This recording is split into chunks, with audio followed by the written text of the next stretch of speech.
Welcome to Flow of Miracles month's energy reading for February.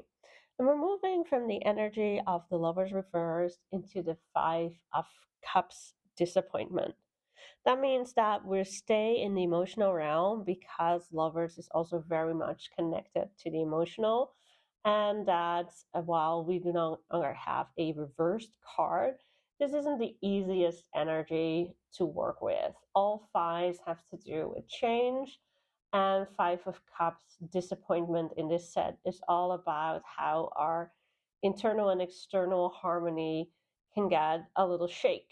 And that is often reason for people to feel disappointed because there are upsets, there's strife, there is hurt feelings.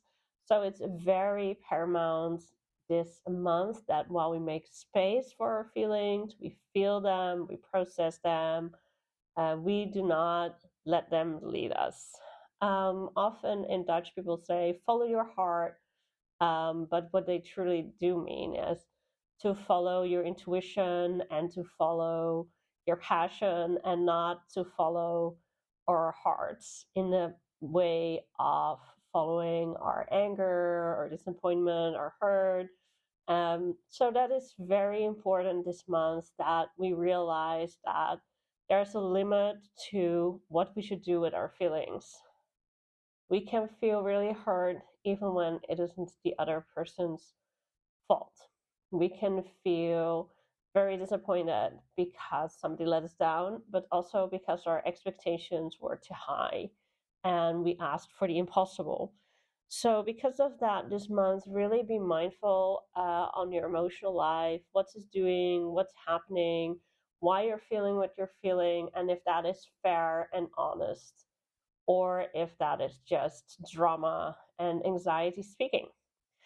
So the do's and don'ts this month. The do's are look for silver linings. Whenever we're disappointed, it's often because we are only counting on everything going 100% right. And that is often not how life works. So when something doesn't work out the way you want, check out your silver linings, check out what is still worthwhile, what you learned, what the lesson was, what went well and should be praised. If you have some trouble with it, I also have a Creating Joy video about that, so you can check that out. Definitely also keep your hope.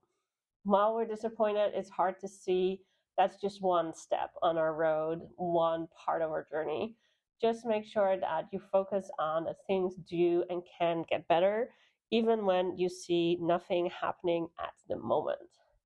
And last but not least, make sure you do more than enough grounding exercises. When we ground, we help our emotions process. We help to stay in the moment and not, go off on this drama tangent. And it helps us to really understand what is going on and to connect with ourselves instead of being disillusioned, being depressed, and thinking of the worst possible scenarios. So that is very important. So the do's are do look at the silver linings, do make sure your hope is where it should be, and do grounding exercises regularly if you feel overwhelmed with this kind of emotions. Now for the don'ts. Do not have a pity party. Life is up and downs. If on your down, you're doing nothing else than just staying there, telling yourself life is hard and that you shouldn't be doing stuff, but everybody should just take care of you, you are going to have a long time on your low ends. You really do need to get yourself going.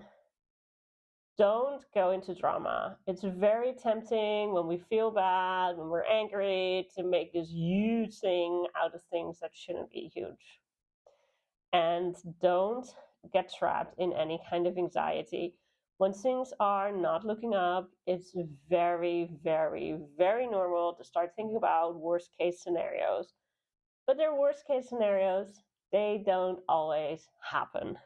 So make sure you also focus on the fact that things can improve and make a conscious decision to not follow your anxieties, but just make sure you focus on the fact that you can do it and you don't have to do it on your own.